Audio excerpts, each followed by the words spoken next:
Di antaranya kita dimuliakan juga oleh Allah Subhanahu wa taala dengan adanya bulan Ramadan.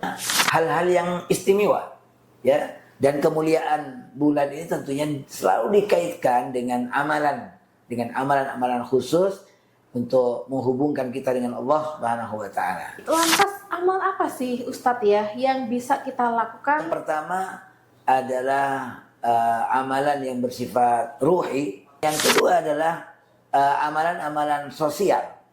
Manusia di dalam memasuki Ramadan ini ada tiga. Pertama, ada yang menjadikan Ramadan ini sebagai bulan latihan. Kedua, ada yang menjadikan Ramadan ini sebagai bulan peningkatan. Ini yang sangat luar biasa, yang sangat diharapkan oleh setiap hamba Allah Subhanahu wa taala tentunya, yaitu adalah yang menjadikan Ramadan ini sebagai bulan syukur. Tapi kenapa ya kok meskipun bulan Ramadan kok seolah-olah malesnya kadang sama aja kayak bulan-bulan biasa? Memang setannya dibelenggu. Di satu sisi kita melihat, oh inilah canggihnya setan ya. Walaupun sudah dibelenggu, dia masih bisa mengetok pintu. Gitu. Faktor nafsu itu tetap ada. Gimana tuh untuk menjaga rahmat Allah di bulan Ramadan ini agar tetap bersama kita nih? Ya, oleh karenanya Allah Ta'ala menghadirkan amalan-amalan yang istimewa. Berkualitas seperti amalan wajib, ya, dan pahalanya pun sangat besar. Dan amalan wajib itu dilipat gandakan sampai 70 kalinya.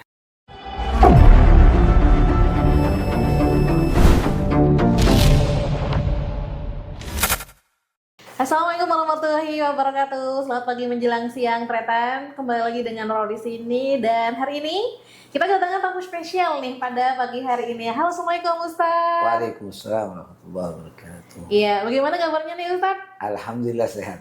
Alhamdulillah, semoga kabar kita untuk selalu sehat ya Tretan ya, hingga nanti menuju kemenangan. Hari ini ditemani dengan Ustadz Mohdar Baik ya. Kebetulan beliau ini merupakan ketua yayasan dari Sekolah SDIT Al-Hidayah, benar Ustadz ya? Betul.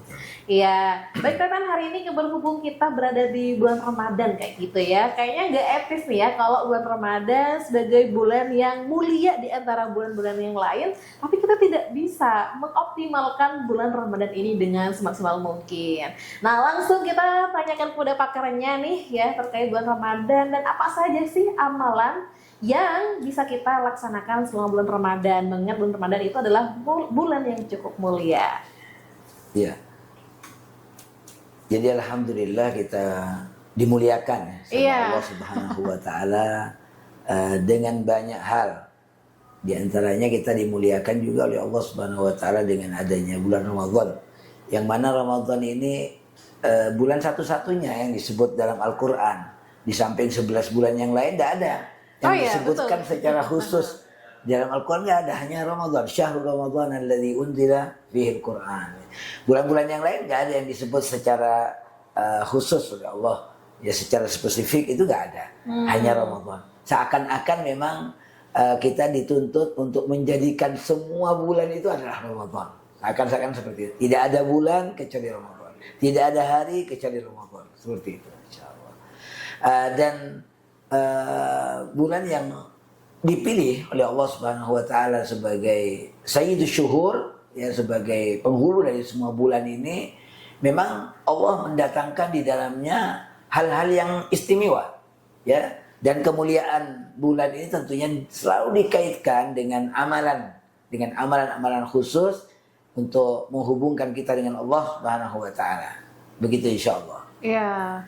Baik, lantas amal apa sih Ustadz ya yang bisa kita lakukan selama bulan Ramadan ini, atau ada apa yang bisa kita tingkatkan ibadah kita di bulan Ramadan? Ya, mungkin secara global itu bisa kita bagi dua, ya, amalan-amalan yang bisa kita kita semarakkan di bulan Ramadan ini, dan kita memang kita jadikan ini sebagai wasilah kita, sebagai sarana-sarana kita untuk mendekatkan diri kita kepada Allah Subhanahu wa taala. Yaitu yang pertama adalah amalan yang bersifat ruhi, ya, amal-amal rohani yang itu hubungannya antara kita dengan Allah Subhanahu wa taala.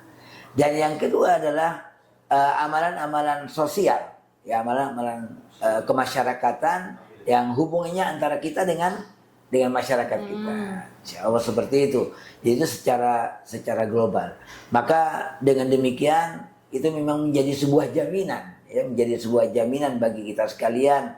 Kalau kita hidup ini memang bisa menjaga hablum minallah, ya, hubungan kita dengan Allah Subhanahu wa taala dan hablum minan nas, maka kita hidup kapan saja dan di mana saja itu pasti mendapatkan kemuliaan dari Allah Subhanahu wa taala. Baik itu di bulan Ramadan atau di luar bulan Ramadan. Tapi Ramadan ini memang sebagai bulan apa namanya ya. Jadi saya lihat manusia di dalam memasuki Ramadan ini ada tiga, Pak. Iya, gimana Ada itu, tiga. Ustaz? Yang pertama, ada yang menjadikan Ramadan ini sebagai bulan latihan. Mungkin dia di luar Ramadan masih tidak terbiasa dengan amalan-amalan istimewa, tetapi ketika Ramadan dia melatih dirinya. Ya, dia melatih dirinya. Ini yang pertama. Yang kedua, ada yang menjadikan Ramadan ini sebagai bulan peningkatan. Artinya dia di luar Ramadan memang sudah terbiasa dengan amal-amal soleh yang dia lakukan, tetapi di luar Ramadan dia tingkatkan semuanya, baik intensitasnya maupun frekuensinya dan lain sebagainya dia tingkatkan. Kemudian yang ketiga, ini yang sangat luar biasa, yang sangat diharapkan oleh setiap hamba Allah Subhanahu wa taala tentunya, yaitu adalah yang menjadikan Ramadan ini sebagai bulan syukur. Syukur dalam arti kita memaksimalkan potensi kita. Apa yang diberikan oleh Allah kita maksimalkan betul untuk menjadi yang terbaik kita di bulan Ramadan dan di bulan-bulan lainnya. Seperti itu. Itu yang bulan syukur. Nah, kalau yang bulan syukur ini kita mendapatkan contoh ya yang sangat luar biasa dari baginda Rasulullah Shallallahu Alaihi Wasallam.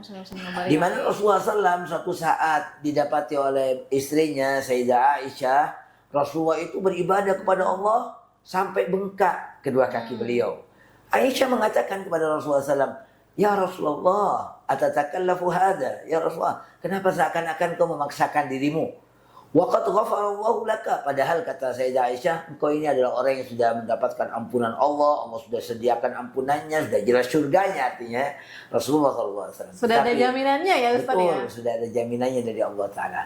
Nah, kita lihat di sini jawaban Nabi yang sangat luar biasa. Nabi mengatakan, "Afala akunu abdan syakura." Sepantasnya memang aku ini menjadi hamba yang bersyukur. Jadi motivasi Nabi Shallallahu Alaihi Wasallam itu dalam menjalani hidupnya, baik sebagai beliau sebagai hamba Allah, sebagai utusan Allah ya, itu adalah dalam rangka mensyukuri kepada Allah Subhanahu wa taala. Jadi ini yang saya katakan yang ketiga. Nah, harapan kita memang kita jangan sampai menjadi yang keempat.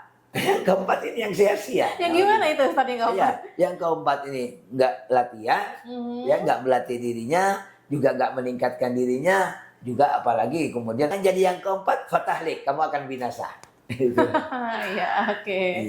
Lantas Ustaz ya, ini kan tadi Ustaz menyampaikan kalau misalnya di bulan Ramadan kita tingkat ibadahnya masih level di bawah nih. Untuk Ramadan kita bisa latihan untuk meningkatkan intensitas kita kayak gitu ya. Lalu gimana ya Ustaz? Ada istilah, ini agak tahu keterangannya sahih apa enggak kayak gitu. Kan katanya kalau bulan Ramadan itu biasanya makhluk sejenis jin dan sebangsanya itu katanya apa istilahnya ya? Dibelenggu. Tapi kenapa ya kok meskipun bulan Ramadan kok seolah-olah malasnya kadang sama aja kayak bulan-bulan biasa? Itu gimana itu? Kan katanya sudah nggak ada, sudah dibelenggu. Tapi kok malesnya ada aja. Ada aja orang yang mokel, ada aja orang yang nggak sholat. Jangankan tarawih ya, sholatnya aja masih bolong-bolong. Itu gimana tuh Ustaz tuh? Ya, sesuatu yang tidak bisa dipisahkan dari kehidupan manusia itu namanya adalah nafsu manusia itu sendiri. Nah, nafsu ini memang perannya dia yang membuka pintu. Membuka pintu akan ketokan-ketokan syaitan terhadap dirinya. Nah, memang setannya dibelenggu. Di satu sisi kita melihat, oh inilah canggihnya setan ya. Walaupun sudah dibelenggu, dia masih bisa mengetok pintu gitu. Di satu sisi gitu ya. Jadi bukan berarti kemudian manusia itu tidak menghadapi tantangan dalam hidupnya. Walaupun setannya sudah dibelenggu, tapi nafsunya tetap ada. Dan saya katakan bahwasanya memang yang membukakan pintu ketika kepada diri kita itu adalah setan. Nafsu ini yang membuka pintu. Nah, di luar Ramadan memang selain setannya itu memang sangat bergerilya gitu ya, mendatangi manusia itu sangat bergerilya sekali, dan nafsunya ya terbuka untuk kemudian melayaninya. Nah, di luar Ramadan tersempitkan itu. Ya. Apa diantaranya yang dapat menyempitkan setan tidak bisa leluasa? Itu dengan adanya kondisi seseorang dalam keadaan lapar. Jadi Nabi SAW mengatakan, inna syaitan, bahwasanya setan itu kata Rasulullah, dia mengalir atau berjalan di dalam tubuh manusia itu majrad dam, mengikuti aliran darah. Nabi SAW mengatakan, fadhayyikuhu bil ju'. Kata Nabi, suruh pepet itu setan, biar nggak berkeliaran dengan bebas dia dalam tubuh kita, yaitu dengan lapar. Jadi setan sangat tersempitkan, ya, jalan-jalannya dalam tubuh kita itu sangat dia tersempitkan dengan kita dalam keadaan berpuasa ini, sehingga dia tidak akan banyak mempunyai peluang untuk kemudian bisa mengajak nafsu kita untuk bermaksiat kepada Allah Subhanahu wa taala. Walaupun saya katakan tadi memang faktor nafsu itu tetap ada pada diri manusia. Iya, berarti itu kalau kita lihat ya Ustadz ya, kondisi nafsu itu adalah lebih power daripada setan berarti. Betul, ya. Betul, nafsu itu memang luar biasa nafsu itu. Jadi makanya Allah Ta'ala kemudian di dalam surat Yusuf mengatakan, in wa ma ubarri'u nafsi. Ini perkataan Nabi Allah Yusuf alaihissalam, ya. Tapi memang seorang nabi tentunya beliau dijaga oleh Allah Subhanahu wa taala, ya. Beliau mengatakan, wa ma ubarri'u nafsi, aku tidak bisa melepaskan diriku dari nafsuku sendiri. Innan nafsa, kata Allah Ta'ala, bahwa saya nafsu itu la ammarah. Coba kita lihat di sini Allah Ta'ala memberikan sebuah penekanan, itu ada dua saya lihat. Pertama, dalam kalimat la ammarah itu menggunakan kata lam yang artinya sungguh. Kemudian yang kedua kata ammarah itu artinya dengan wazan, ya, dengan bentuk fa'al yang artinya sangat. Jadi sungguh sangat-sangat memerintahkan, menyuruh. Inna nafsa la ammaratun, menyuruh kepada apa? Menyuruh kepada kejelekan. Illa ma rahima rabbi, kecuali nafsu yang mendapatkan rahmat Allah Subhanahu wa taala. Makanya kita pas di bulan Ramadan ini, bulan rahmatnya Allah, kita akan lebih bisa itu menjaga nafsu kita, karena kita kita akan dibersamai dengan rahmatnya Allah Ta'ala, sehingga nafsu kita benar-benar mendapatkan rahmat Allah. Itu yang disebut dengan an-nafsul marhumah.